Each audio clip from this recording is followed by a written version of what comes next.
Hello, hello, hello, everybody. Happy Friday. As usual, I am going to check my feed on YouTube, and then I'm going to quit out of Firefox to make sure that everything is working. And if you guys who are here waiting so patiently for me to show up, that's awesome. Hey, Peter. Hey, Ola. All right, I am coming through. Let's just quit out of that. All right. So, you guys, it looks like my video is coming through. I just wanted to make sure that my audio is coming through. Everything is okay. So, hey, Daniel, good to see you. Give me a thumbs up. Sonia, awesome to see you too. Give me a quick all is good in the chat if you can, to make sure that all of my everything is coming through.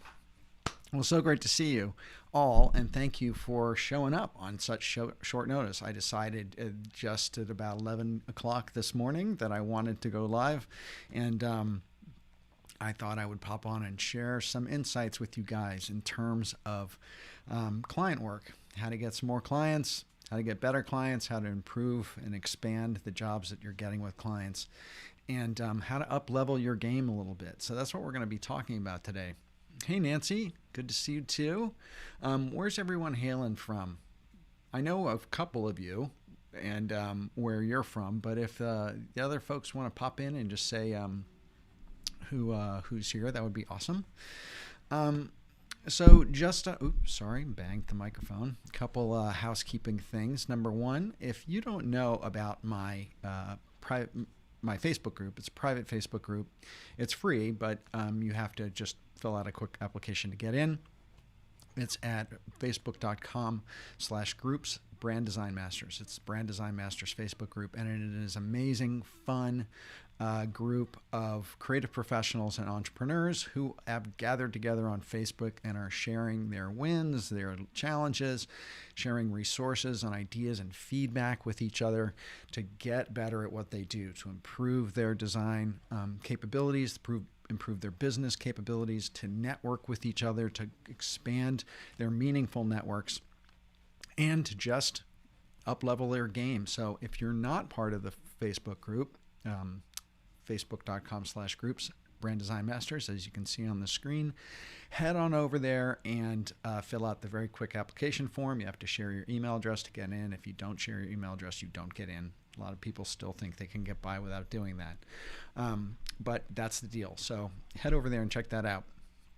And another quick thing, if you are a graphic designer and work with Adobe products, Adobe Photoshop, Premiere, Illustrator, and you want to up-level your Adobe game, I highly recommend Daniel Scott. He has a company called Bring Your Own Laptop, and he is one of the premier Adobe trainers in the industry. He's spoken at the Adobe Max conference. He's a certified Adobe trainer.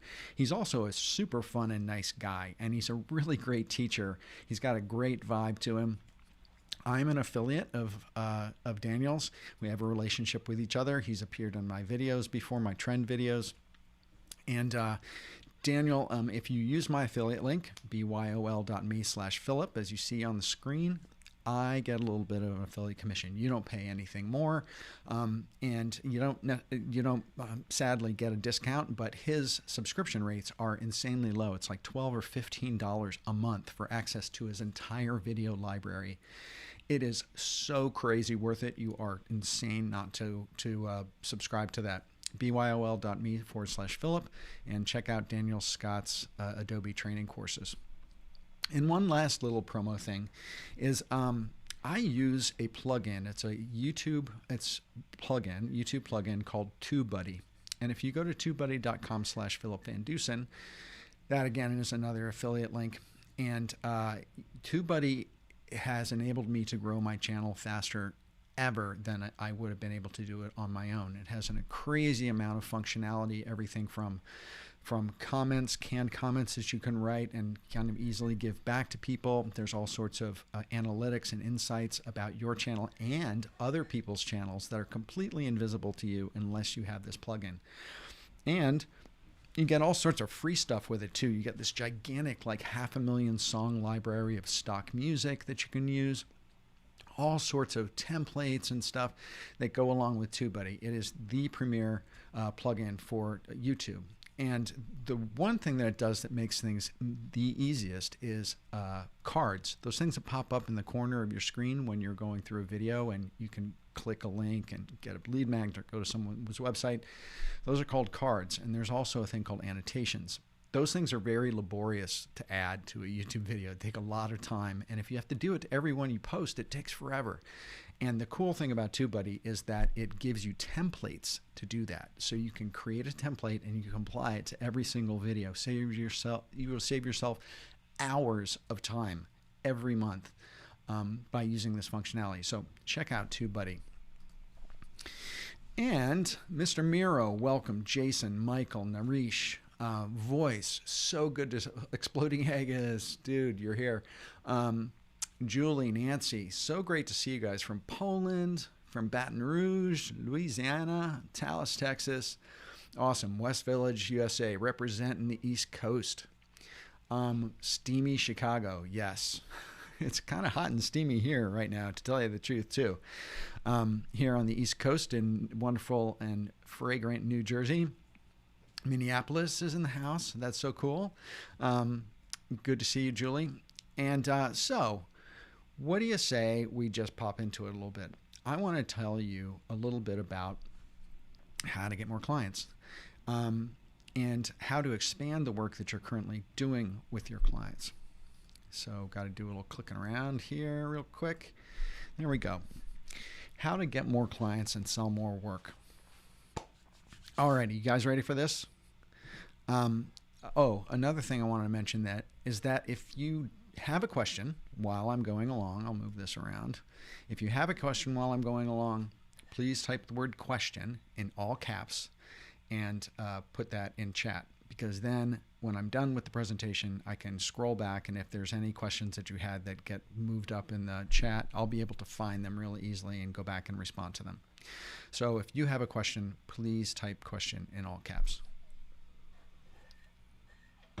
All right, so let's do it. How to get more clients and sell more work. All right, I got 3 questions. And I'm going to give you a hint. The answer for all of them is exactly the same thing. How do you get more client work? How do you get a greater amount of projects from the clients that you have? That's the first question. And that's one of the things I'm going to share with you all sorts of really, really awesome insights on today. Another one is, how do you get clients to approve your work? And we all know how difficult it is when you're presenting work to a client and they are saying they don't like blue, or they don't personally like that font, or their wife thinks it looks like a fish, or whatever it is. I typed that in an email recently. I'll tell you the story of what that is, but and they are giving all sorts of subjective comments, and your work gets shot down, and you have to either go back and do a whole bunch of rounds of revisions and other stuff in order to get your work through. So how do you get your client work approved? And then also, how do you get your clients to value strategy work and pay you to do strategy work? That's what I'm going to be talking about today. Claudia from the UK, awesome, great to see you, Claudia. Yamin from Bangladesh, awesome. Okay, cool. All of them, as I said, have the same answer. And some of that answer is the difference between aesthetic design and strategic design. And how much you know the difference between those two and can articulate the difference between those two and teach your client the difference between those two is the difference between getting your work shot down or getting rounds and rounds of revisions of your work. It also makes the difference in terms of how much work you are going to get from that client and how likely they are to recommend you to other people. Okay, so sorry, I'm banging things around here. Aesthetic design, let's talk a little bit about the difference between aesthetic design and strategic design. Aesthetic design is based on what people like. Okay, you're going to show a design to a client. They're going to say, wow, I really like turquoise, or I really hate purple, or I don't like that font, or I don't like sans serif fonts. I only like script fonts. Whatever it is that they say that they personally like or don't like, that is an aesthetic response. It's a subjective response. It's based on a personal like or dislike. And when it comes down to it, doing work, professional design work for business, subjective comments don't help. They have to be linked to strategy. And if all the comments you're getting are basically based in aesthetics from the client's aesthetic point of view, then when it comes down to the argument about whether the design is good or bad, or whether the design gets approved or doesn't get approved, the client always wins. The client will always win because the client is paying the bills and the client is the one who has the opinions, right? And so if we get stuck in presenting our work only in an aesthetic way, talking about our work only in an aesthetic way, looking for feedback that's just aesthetic feedback, we are going to lose. We are going to lose every critique, and it is going to come down to the personal whim and the aesthetic preferences of the client. And so understanding what the difference between aesthetic design is and what strategic design is critical. If we operate only in an aesthetic world, aesthetic design comes down to being a beauty contest. It's how beautiful that design is over to the other design in the client's own opinion. It's a beauty contest. There's nothing else that makes a difference in how the design is chosen, right? And as I said, the client's going to be the one who's going to be winning because they're paying the bills. And I just said that, so I jumped ahead. Without strategy, design is a beauty contest. Aesthetic design, because it's all based in aesthetics, it ignores the whole why the design exists, why purple was chosen, why you chose this sans serif font, why you chose that particular motion graphic, why you use that substrate on that package, why you use that particular form or form factor on that package. All those decisions, when you're making decisions only in aesthetics, ignore the why. What is the why? Okay, let's talk about what the why is. Got to click, click, click. There we go. Strategic design, on the other hand, focuses on the need. It focuses on the strategy. It focuses on the need of the business, the competitive landscape, the need of the customer, the expectations and prejudices the customer has, what they are expecting to see when they come to a product in that particular category. Strategic design is based on expectations of need and want in the customer, okay? And it's all grounded in the strategy of the business, the brand strategy. And that's basically the difference between those two things. Strategic design ignores personal preferences. It takes the personal preference, the likes, the dislikes, out of the equation. It takes it out of your client's whim hand and puts it into a more objective place where you can make decisions around semiotics and data and feedback and category specifics. All these I'm going to get into. I know I'm rattling those things off, but I'm going to talk more in detail about those in a second. And aesthetics should be driven by brand strategy.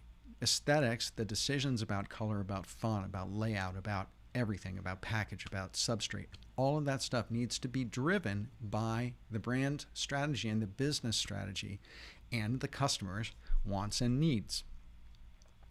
So teaching clients the difference between aesthetic design and subjective design is how you get work approved. Okay?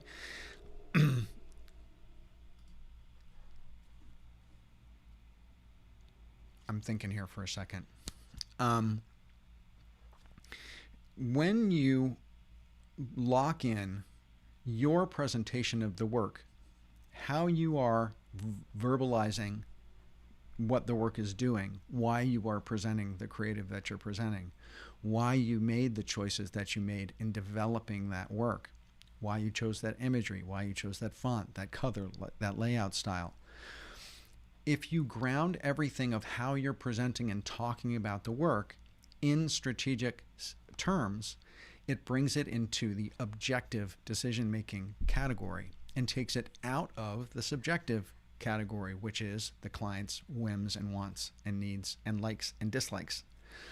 So teaching clients the difference between strategic design and aesthetic design is really important, because you want to be able to communicate to them, asking them the question, do you want to just personally like this design? Or do you want this design to perform in the market? Do you want this design to actually do what you want it to do and achieve what you want it to achieve? Okay, and a lot of times they'll say, yeah, both. I want to like it and I want it to do the thing. But by grounding how you present the work and how you speak about it, how you verbalize it, that will move it into the subjective realm, where you have a lot more control. You have much more power in driving and positioning and moving the client into the direction that you want them to be in, and to have them understand why you made the choices that you made. What you're doing is you're creating a funnel. You're creating a funnel of all these designs and the strategic criteria of deciding what the best and most critical and effective design is going to be.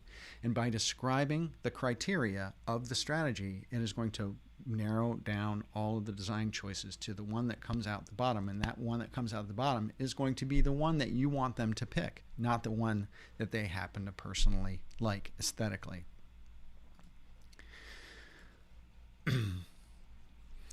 Strategic criteria, when it comes to making decisions around design, are based on a lot of things, but I'm just going to talk about a few of them. One is semiotics. Semiotics is basically the study of imagery and color and form and how that impacts human beings. Okay, I'm going to give you a few examples of how semiotics affects things in industry, in design. But if you think about the color emotional wheel, different colors have different emotional feelings that they kind of bring about in humans.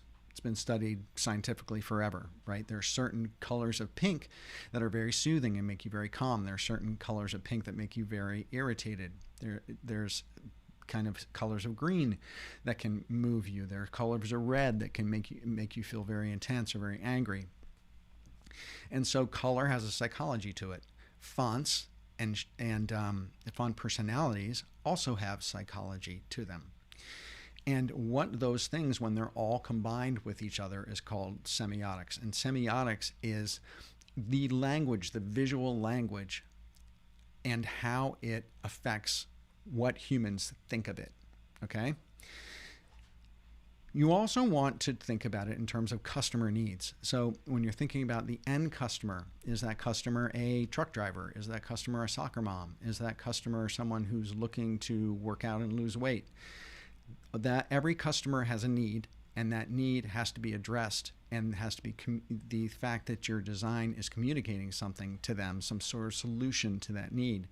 That has to be attractive to them. They have to be receptive to it. They have to be receptive to the semiotics. They have to be receptive to the tone of voice and the copy, the type of imagery that's being used. The customer needs will dictate aesthetics in design. The competitive landscape also dictates aesthetics in design. What the competition is doing. What is the category of business that this company is in? Are they in aerospace? Are they in technology? Are they in natural foods? Are they in trucking? Are they in manufacturing of machinery? The competitive landscape, who the competition is in that category, and what they are doing affects what your client should be doing. How are they going to differentiate themselves from their competition? You have to be very conscious of what the other competition is doing. What is the visual language of the category? What do most of the competitors do?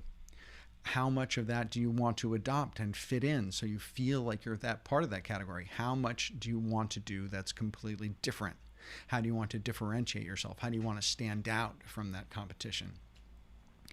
There are also market realities that that affect design. For instance, a lot of packaging in grocery stores. If you were doing a packaging design, a lot of packaging in grocery stores, the bottom about an inch of every package is almost dead space. Why?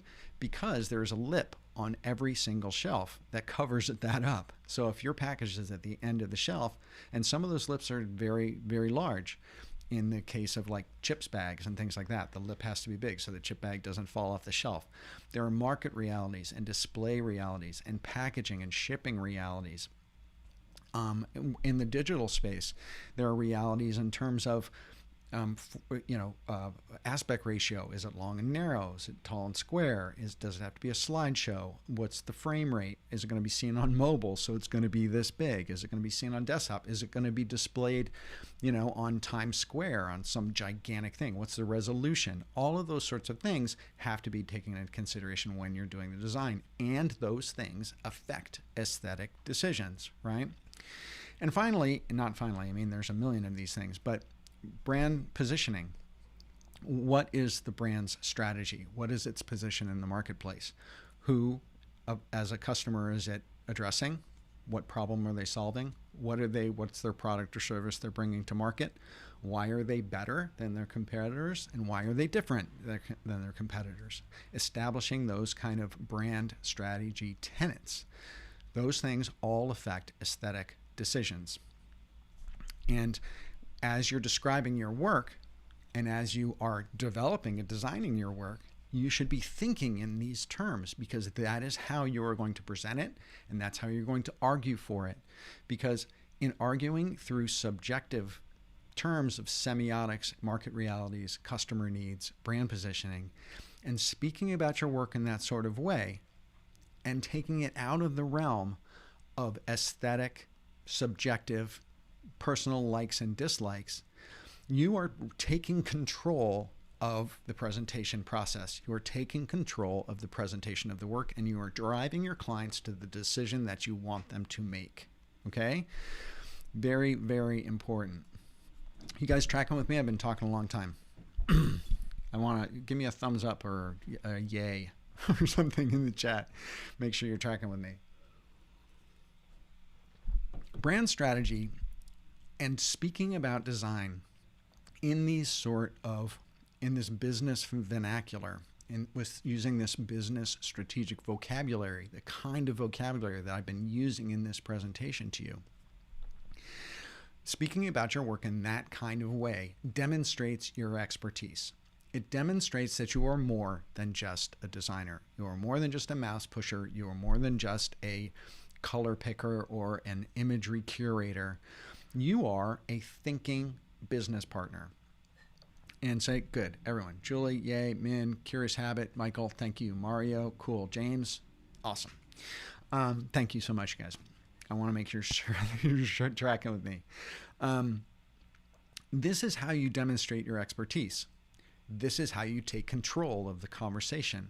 This is how you take control away from your client and put it into your hands, so you can direct the conversation and you can direct where they go and what they choose in terms of what they are choosing aesthetically. Okay? And that's a very important shift. That is a hugely, I want you to listen to me. If you're double multitasking here for a second, just come back to me for a second. Speaking about your work in strategic terminology, business terminology, semiotic terminology is how you get the work that you want approved. That is how you keep from going rounds and rounds of decisions that are being based on some sort of subjective like or need. You are describing the work in objective terms that are based on business realities and delivering on business criteria to elicit the movement, the action, the choice in the customer to the work that the business owner wants, right? The reason design exists, commercial design of any kind, creative of any kind, is to get a customer to do something. It is a communication platform. It is a communication vehicle that is supposed to elicit a response. And so every decision that we make in aesthetics, every decision that we make in terms of a font, a color, a movement, a transition, a image, whatever, an illustration, an icon, a UX experience, whatever that is that we design is driving down the road towards a consumer who's going to make a decision, yay or nay, whether you win or lose, whether I pick that package off the shelf, whether I click that button, whether I go in that store. Everything that you do is based on getting them to do the thing you want them to do. And if you speak about it in this way, and you speak about it in terms of your client, and you say, you want them to take this action, right? You want this surfer guy to pick up this one particular board short. You want this soccer mom to choose this one particular seat cover, whatever that is. And if you speak about your work in that way and frame the decisions that the aesthetic decisions that you made around those objective goals of getting the consumer to do what you want them to do, the client cannot say no. They can't say, I don't like purple. If you frame it out and you say your customer is expecting purple, your category is full of purple, and purple gets the emotion across that you want, and that is what this customer is expecting and wanting from you. That is what generally triggers buying habits in them. How do they say, I don't like purple? They can't, right? That's just an example of how you start to do this and how you start to talk about it this way. So one of the things that I hear a lot, is that graphic designers and creative professionals say, I hate having to teach my clients. I hate having to explain things to them. I just want to show them the work and have them say yes and pay me money, right? But it doesn't work that way, right? It really doesn't. You have to educate your clients. And here's the thing. When you educate your clients, you are teaching them what you want them to know, okay? You are teaching them how to make a decision that is the decision that you want them to make. By taking ownership of the education process, you're doing a number of things. You're establishing yourself as a leader. You're establishing yourself as an expert in your space. You're establishing yourself as a thinker, as a business partner, and as someone who knows what they're doing and has the best interest of the client at heart. The client's business is what you want to succeed, right? And so teaching your clients is what's going to get you there. Teaching your clients is your job. You want to teach them the difference between aesthetic design and strategic design. And to do that, you have to teach them about things like semiotics, about things like brand strategy, about things like brand positioning, about things like competitive audits and how you look at the competition across a whole range of criteria to make the decisions around your business that you should be making. You also want to teach your clients about the ROI, the return on investment of strategy. How great brand strategy informs everything that they do, from their products, their services, their advertising, their communication, their copywriting, their website, their customer journey. Every single thing about what their business does internally with their own employees, externally with all the contractors and service people that they use. Brand strategy affects all of this stuff, right? You have to teach them about the return on investment of strategy, the positive return of what strategy does. Because if you don't teach them this stuff, they won't listen to you when it comes when it comes time for you to describe the work in those sorts of terms. So teaching them about it is what sets them up for understanding how you're going to be presenting the work.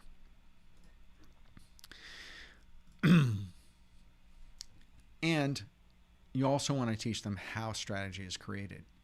You want to, if they don't have these brand strategy tenets, these things about their business codified in some sort of way, teaching them about how strategy is created and how it's captured and how it's communicated within an organization will help you and instantiate yourself, to solidify, to cement yourself as a business partner, which gives you a lot more power in the decision-making process and in the presentation process.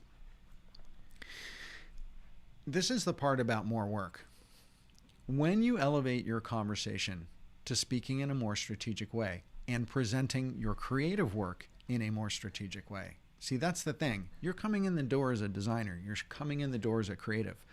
But what you're doing is then you are hitting them over the head and impressing upon them that you are more than just a creative person, that you think in terms of business. You think in terms of deliverables and performance and what you're getting the customer to do, and how that customer doing that thing is going to affect positively your client's business. Elevating your level of conversation and speaking in terms of strategy around your creative work will sell more work. Why is that? Because when you start to dig into what a client understands or doesn't understand, or has or doesn't have in terms of brand strategy, that exposes a huge range of opportunity for you to sell in a broader range of products and services, more products. Say you're going in and you're having a conversation about a website, but then as you dive into the strategic conversation, you realize that all their social media channels are all over the place, and there's no consistency, or their YouTube videos are all over the place, or their YouTube videos aesthetic doesn't relate to their podcast aesthetic, or any number of these sorts of things. They're using different fonts in their presentation graphics. And so by digging into that and realizing and having them understand the return on investment of having a great brand strategy, you're exposing huge opportunities to sell in more work and to say, hey, I can help you with that, or I have partners who can help you with that. This is something that we need to tie to the work that we're doing right now. The website is going to refer to your social channels. We want to make sure that when they go to those channels, that those channels are looking the same, acting the same, speaking in the same way as your website, right? Thinking in a very holistic brand ecosystem sort of way, and communicating in that kind of way to your clients is what is going to expand your ability to suggest that they do more work with you. Okay, I saw a thumbs up there. I saw that pop into my screen. Strategic expertise, strategic conversation, framing out the work that you present in a strategic way will impress the hell out of your clients, because 90% of the designers out there don't operate in that kind of way. When you take the whole hundreds of thousands and millions of designers in this world, I would say probably 10% of them present their work in truly strategic terms.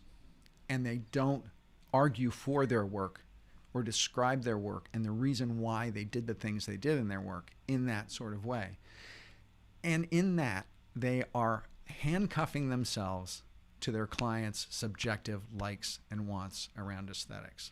And if you can learn that sort of terminology, learn that sort of way of speaking about your work and presenting it in that sort of way that takes it out of aesthetics and into strategic terms, you will get more work approved, you will have less revisions, you will have less rounds, you will have a greater opportunity to sell in more work, and you will get more referrals from this client to other clients because of it.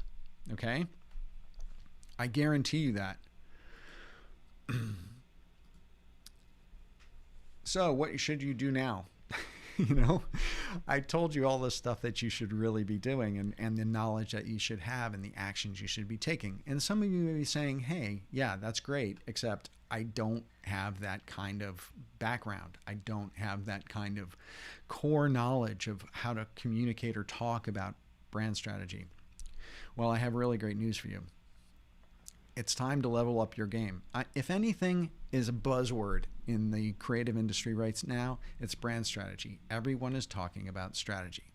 Now, everyone can't be a brand strategist as their name, but that doesn't mean that as a creative, you can't learn and adopt some of the aspects of strategic practices into what you do in your creative business. And it doesn't mean that in doing that, it won't have an incredibly positive effect on your business, your creative business, right? You don't have to stop, go to university, go to a business school, get an MBA, get a marketing degree, and suddenly feel that you're going to be comfortable talking about brand strategy. It doesn't have to be that hard. I guarantee you. There are people in this chat right now who I know took my Brand Strategy 101 course, and they have started to implement that in their businesses, and it has transformed their businesses. So how do you start learning and selling strategy? Or how do you even start learning and selling your creative work in strategic terms? I have good news for you. And there's two things. One is that I'm doing a webinar on, and the dates, hopefully you can see them here on your screen, but on August 31st, next week, week after next, September 1st and September 2nd, I'm giving a 7th, August 31st, September 1st, September 2nd, 7th, I'm sorry. I'm giving a masterclass, free masterclass on 3 secrets of selling bigger creative projects. Some of what I talked about today is in there, but there are some real specifics around some of those earlier conversations when you are having discovery calls and introductory calls with your clients that are going to set this up for you in a really great way. Come to this webinar. So if you go to philipvandusen.com/webinar, it'll take you to a site where you can choose one of those 3 dates and sign up and register for this webinar. For this masterclass, where I'm going to teach you 3 kind of really solid, very specific how-tos about how to have some early conversations with your client to put what I just was talking about into action in your business, okay? And it's going to be super helpful to you, so I would really encourage you to go sign up for that masterclass. I'll come back to the slide, but it's philipvandusen.com/webinar, and if someone wanted to type that out in the chat, that would be really cool. But in that webinar, at the tail end of that webinar, I'm going to be presenting my signature course, Brand Strategy 101. I gave and launched and delivered Brand Strategy 101 at the beginning of this year to the founders class of Brand Strategy 101. It's an 8-week course. I teach 1 lesson a week for 8 weeks. And then there are Q&As at the end of every week. It's taught live via Zoom, okay? And that course is launching again in just a few weeks. So if you go to the webinar, you get a whole lot of specifics on it. But if you go to this website, philipvandusen.com/BS101, I know it's funny, like BS, right? Brand Strategy BS 101, you will go to the sales page for the course, and you can read all about, in great excruciating detail, about what is in the course and hear from some of the people who have taken the course, what it's done for their businesses. You'll be able to see the price, the pricing, all that sort of stuff. And if you click through to purchase it, it won't take you to the purchase page right away because it's not, the sales cart is not open. You're going to be taken to a waitlist page. And so you'll be able to enter your name and email address, and you're going to be on the wait list. So as soon as that course cart opens and you can purchase it, it's only going to be open for a 9-day period of time at the beginning of September, August 31st through September 9th. That's when the course is going to be open. So if you get in there and get your name on the wait list, as soon as that cart opens, you're going to get some emails about it and be alerted to it. And all of what I'm telling you right now in terms of strategy, this course is set up for people who have a small amount of understanding of strategy and even people who have zero understanding of strategy. If you are a creative professional who have heard the buzzwords around strategy and Everyone's talking about it, and everyone's saying they're a strategist, and everyone is starting to do strategy. If you are feeling a little confused and a little left out and a little like, I better figure out what the hell is going on here because it seems like I'm getting left behind, this is the course for you. This course, and I'm not going to go crazy about it because this is not a webinar, but I wanted to share this with you, that this course is the foundations of brand strategy. I've been in the creative industry for 25 plus years. I've worked with huge national corporations, international corporations. I've worked with huge global design agencies. What I teach in this course are the basics and the basic tools and the basic vocabulary, the basic processes of delivering brand strategy. When you come out the other end of this course, you will understand brand strategy and how to begin to use it in your business with your clients and get paid for it, and how you can get more projects, deeper projects, get more referrals from incorporating strategy in what you do. And if anything else, what it does is it teaches you how to present your work in strategic ways. So your work will get accepted and you will be elevated in your client's eyes to a completely different level than 90% of the rest of the creatives in the world. I guarantee you. And so, yeah, there's quite a number, I think 3 or 4 people in the chat right now who took this. And so I wanted to introduce that to you and share that with you.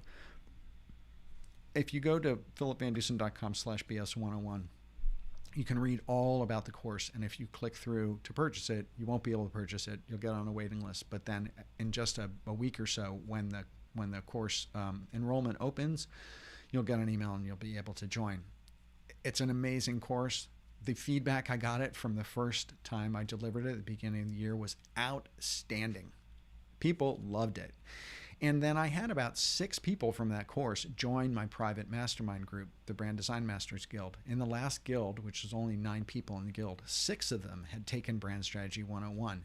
And I was able to see over that 3 months of the Brand Design Masters Guild how they put what they learned in Brand Strategy 101 into work in their businesses and how it transformed their businesses in months.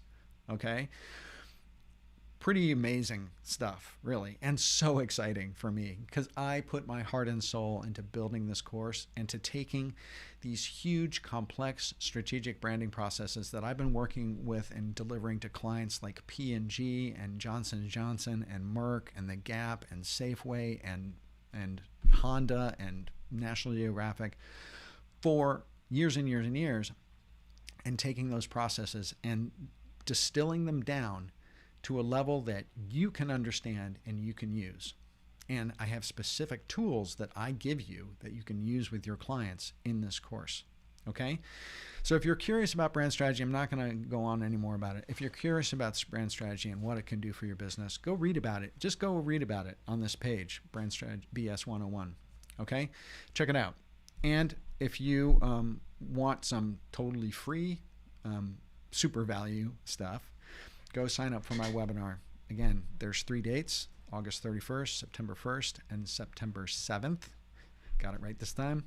Where I'm going to share 3 secrets of selling bigger creative projects. Spoiler alert, some of it has to do with strategy, but I get into some real specifics around some of the early conversations you have with clients that lead to a deeper level of engagement, and I think you're going to really enjoy it. And so with that, that's what I was going to talk about today. And so I hope that was really helpful. What'd you guys think? Did you get some ideas? Did any antenna radar stuff go up about that? There's already like 50 people on the waiting list for Brand Strategy 101 who've been joining and getting on the list in the last couple months since the last time I gave the course, and since all the students, the alumni from that course went out onto the street and started talking about it. So join up. And so I would love to, if anyone has any questions, please, like it says here on the screen, I'll move that around so you can see it.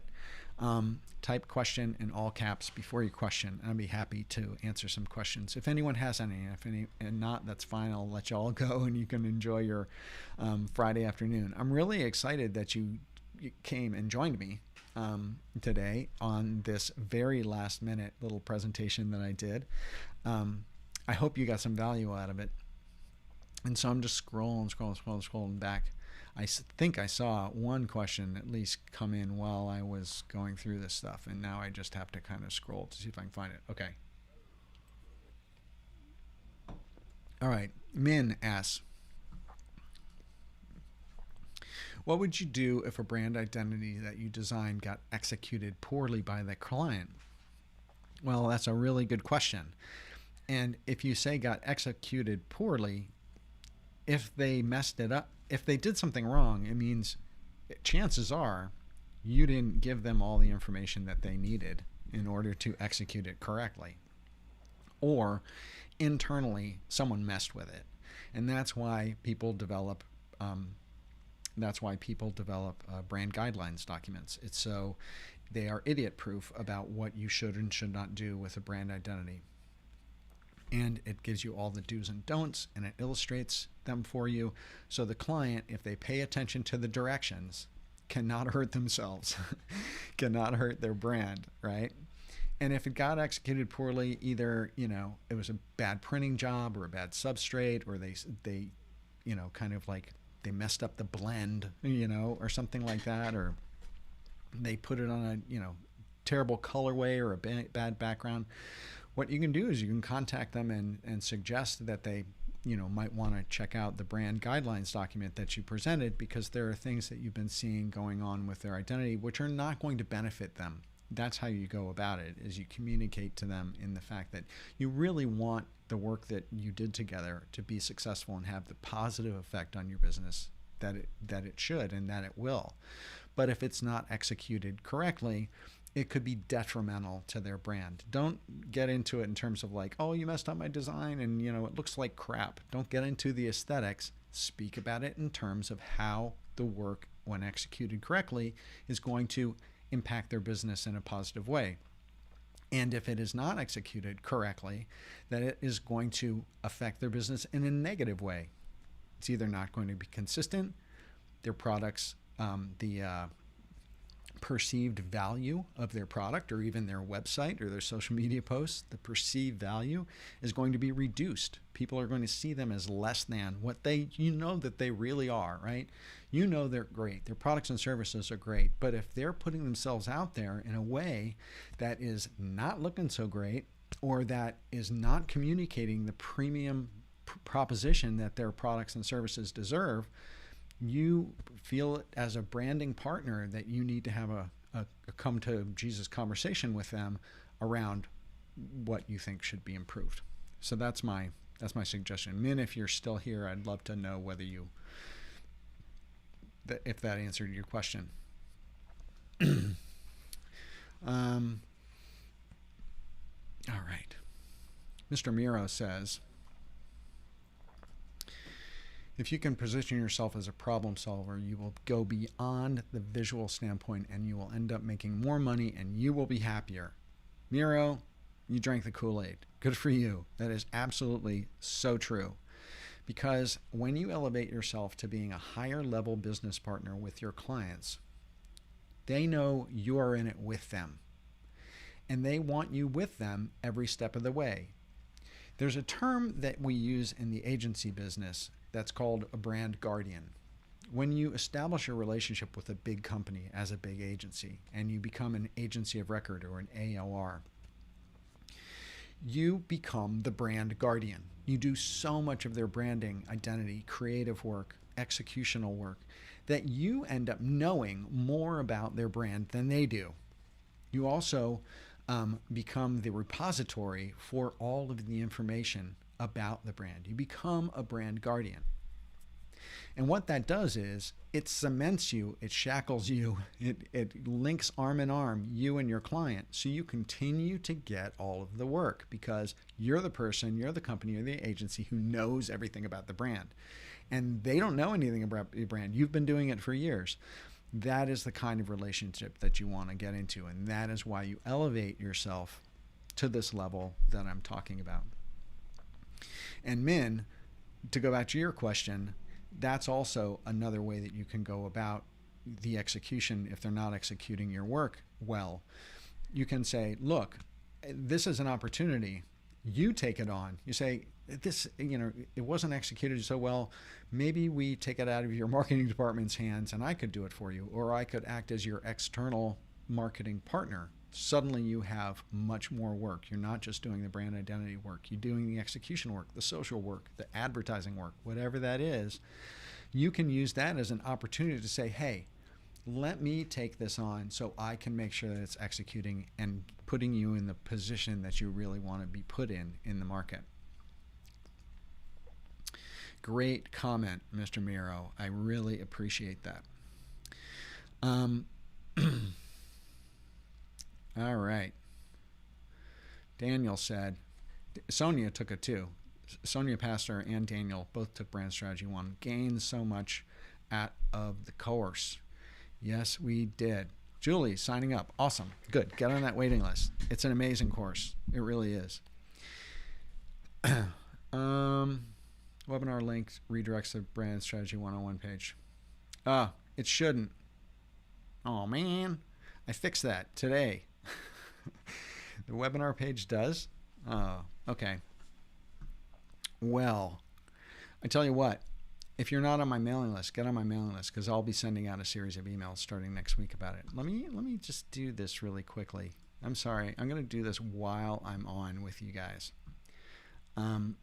Because I want to make sure that this is working the way it's supposed to work while I'm on this live with you guys. And I'm going to open this up. All these URLs. All right. So we are going to go to, I can also put it in chat. I'll do that. All right, you guys here. That is the webinar registration page, direct URL. Okay. Peter, thank you so much for the super chat. Daniel, thank you for the super chat. Thank you guys. That is the direct webinar registration page. And so just follow that one. And I'm going to just check this because, and I know I'm boring the hell out of you guys, but whatever. Hey, it worked for me. Sorry. Look, that link worked for me.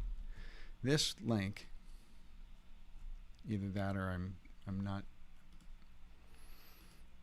Let me use it in private window and see if it still works. Yeah, it does. This link does work. It goes to the direct, the webinar link does go to the correct page, the webinar sign up page. All right, sorry for that little side journey.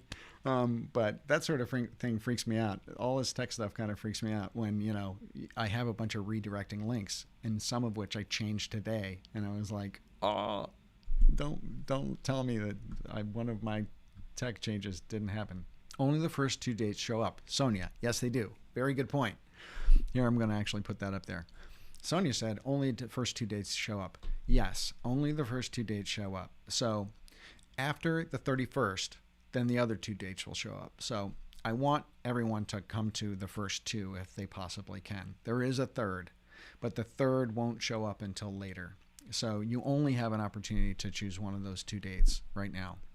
But if for any reason you're on vacation, you're off grid, there's no way you're going to make the webinar. If that's the case, wait till the 1st or the 2nd, go to that link and you'll be able to sign up for the one that's on the 7th. Okay? All right, cool. All right, Daniel gave me a super chat, so Daniel's question is going to get answered. That's for sure. All right. Oh, he said type question before your question. Daniel or Peter, if either of you guys have a question, I would love to entertain it and share the answer with everybody because you guys were so awesome to give me a little tip in the tip jar for super chat. If any of you want to put a little tip into the tip jar for all the free content that I do here on YouTube and all the value that I try to give you guys for free, and you've watched some of my videos or been following my channel for a while, it always helps. Just a little $5 in the tip jar, a little tanner in the tip jar, whatever that is.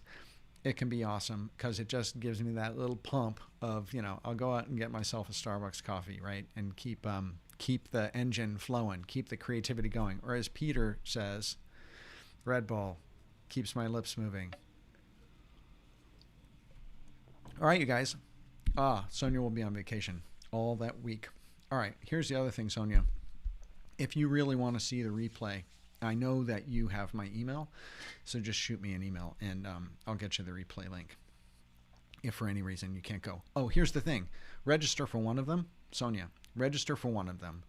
And if you can't make it, you can't make it. But what'll happen is you'll get sent an email after the thing with the replay link. So you'll be able to go and watch the replay. You won't be able to ask questions or see it live or anything like that, but that's a way to do it. Hand all healed. Peter, yes. If anyone knows, there's a big old scar on my hand right now.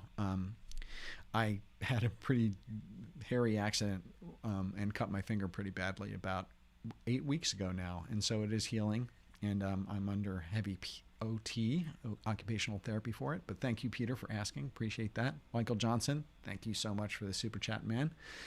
If you have a question, Michael, that super chat gets your question answered.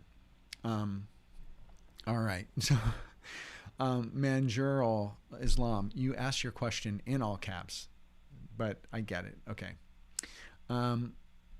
Which software and skills are most important for a brand identity designer? Okay, that's a very good question. And with that, I'm going to take this off, and it gives me an opportunity to pimp.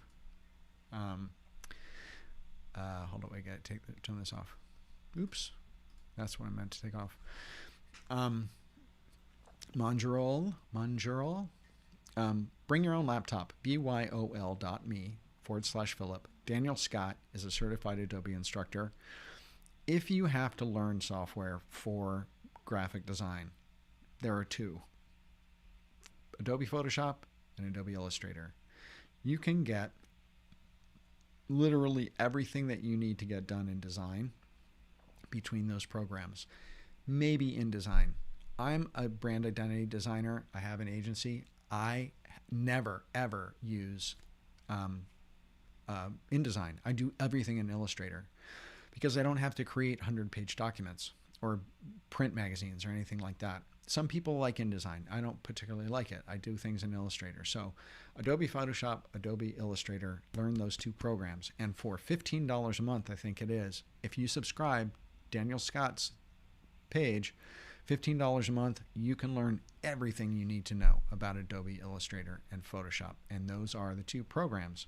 Now, if you are financially challenged, Affinity Designer also has some programs that are free, open source, web-based.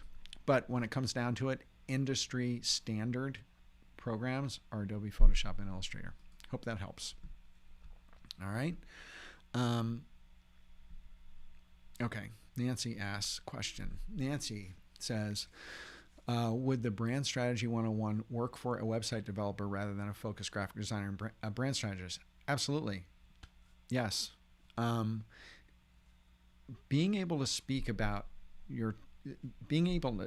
number one, website designer, you deal with customer journeys, you deal with copy, you deal with design, you deal with, in website design, it's almost even more important because you're facilitating split-second reactions on the visitor on a website and understanding user psychology, the customer journey of a website and what fonts, communication, copy, imagery, UX, user experience elements, what they do to a website visitor has to deeply, deeply integrate with the expectations and the needs of that visitor and what the client wants them to do, where they want them to go, what action do they want them to take on the website. So being able to present your work or accept a website design project and scope it appropriately and speak about it so it moves out of only aesthetic decisions and into strategic decisions. That's what Brand Strategy 101 is going to help you with. It's going to equip you with an entirely new vocabulary about how to talk about your work. And it's going to also give you a whole ton of tools that you're going to know how to use that you can get your clients to pay you to execute. And so anything that they're missing or anything that they're not doing or understanding in their own business, you're going to learn the tools to be able to expose that, to be able to expose through questioning and speaking to your client about what they have and what they don't have, what works with it and why that might hurt them if they don't have it, and then fulfill that need for them. That's the sort of stuff that Brand Strategy 101 is going to equip you to be able to do. Okay?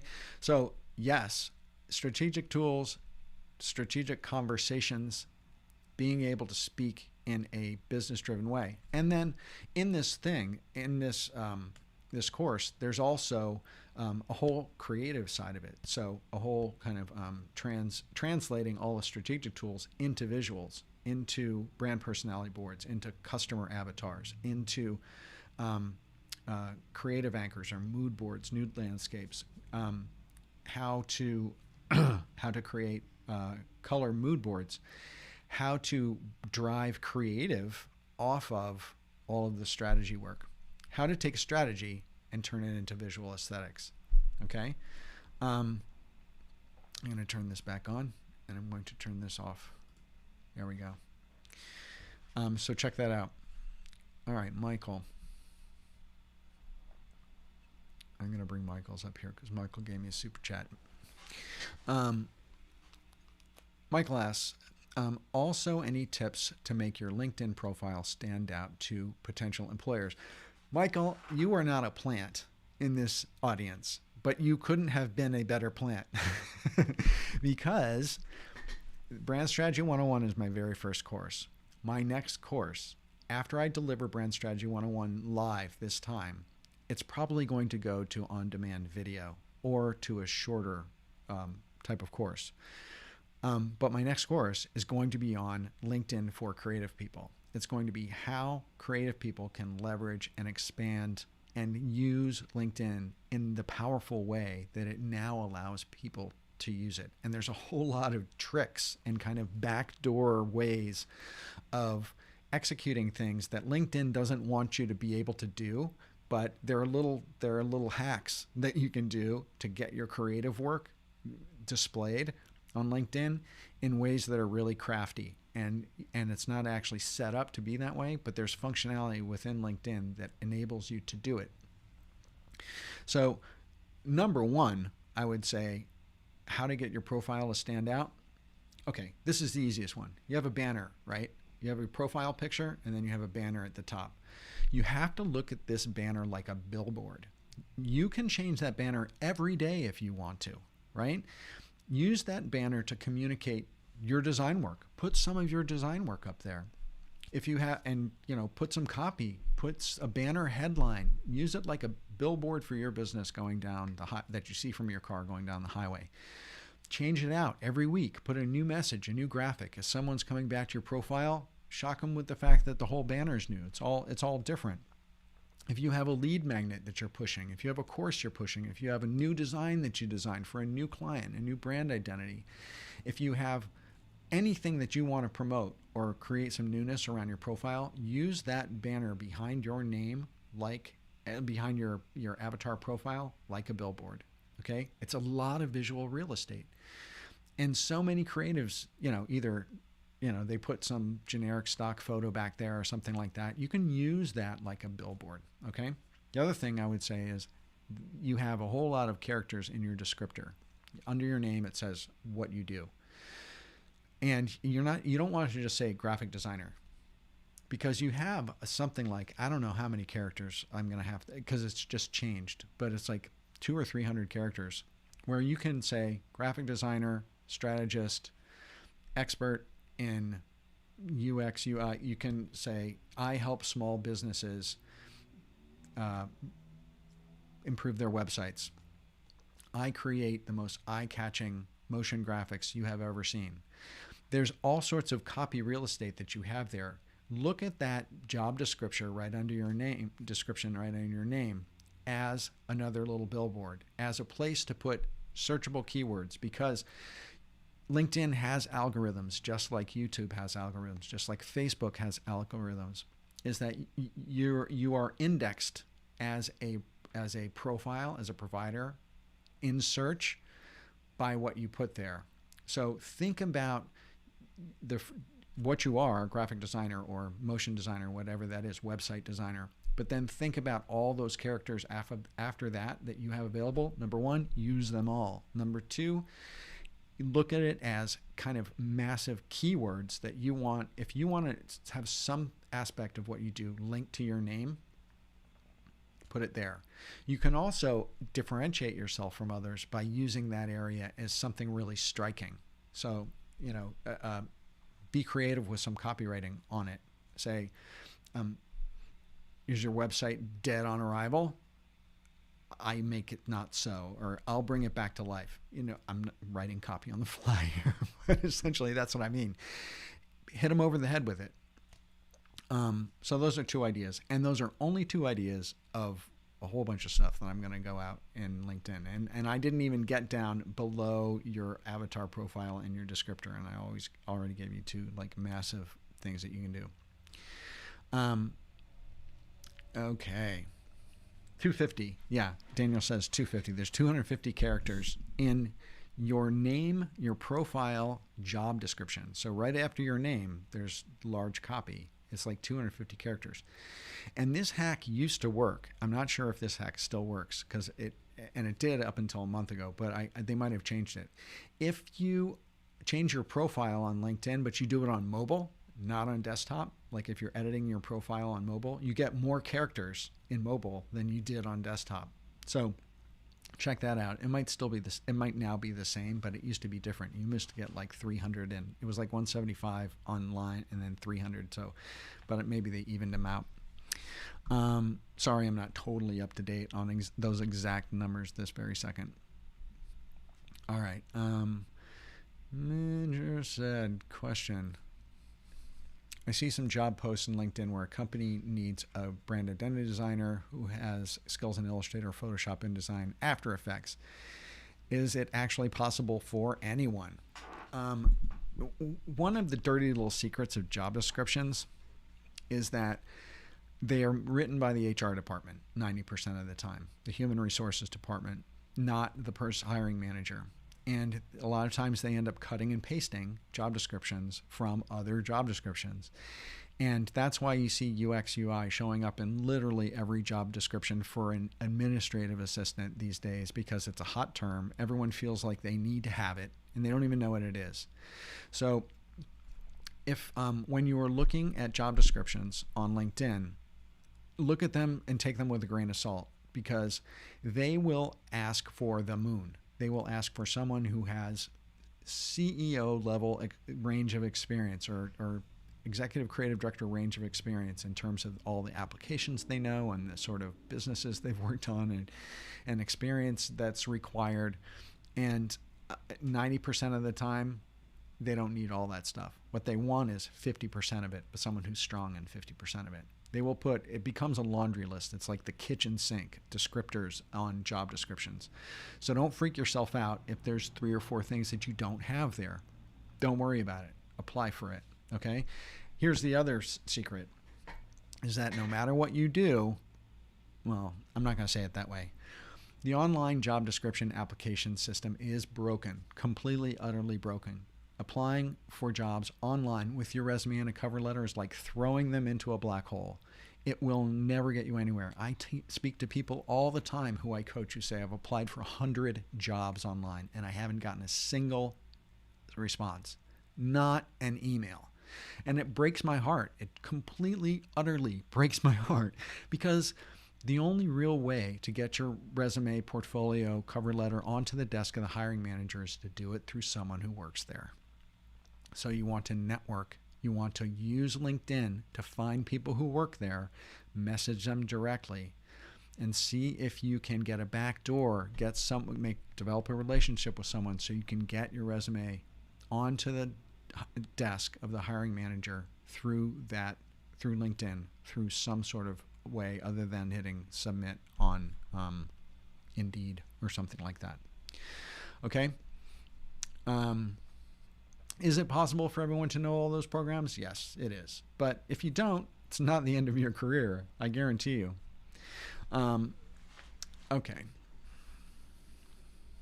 Ola. This is a general question, but what advice would you give a person just starting off as a graphic designer? Learn Photoshop and Illustrator, and design. Don't get discouraged. Just do a whole bunch of work. Look out there in graphic design, find out what inspires you, and this is for practice. Copy it. Find 10 designs that you think are awesome, and then recreate them using the programs that you know. You learn, just like in fine art, when fine artists go into a museum and they copy the masters, right? They copy a master's painting. By copying something, you learn so much more about how it was put together than you ever would if you just stood there and looked at it for an hour. That's why fine artists copy other fine artists when they're studying how to paint, or how to do something, how to sculpt. Same thing with graphic design. I'm trained as a fine artist, which is why I'm using this analogy. I have my master's degree in painting. That's where I came from. And so when I started graphic design, I started finding cool graphic designers that I really liked their work. And in order to learn Photoshop and Illustrator and all the functionality of what I need to know, I would recreate the designs that they did. And when you do that, you learn all this stuff. You're like, oh, how do I crop that thing? How do I get that font to squeeze that way? How do I get that photo to fade out that way? And by copying, you learn a whole lot. So when you're just starting off, copy a bunch of people, get inspired by people, copy a bunch of people that you know, and develop relationships and network with other graphic designers. Those are the 3 things that I would say to do. All right. Hope that helps. Hola.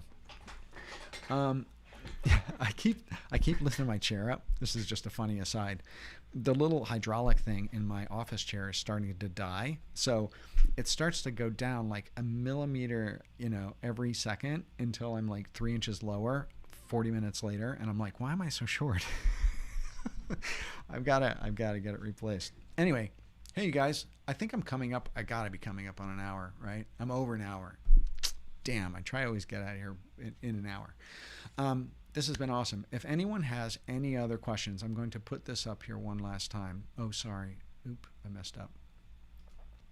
I'm going to go backward. I'm going to go forward.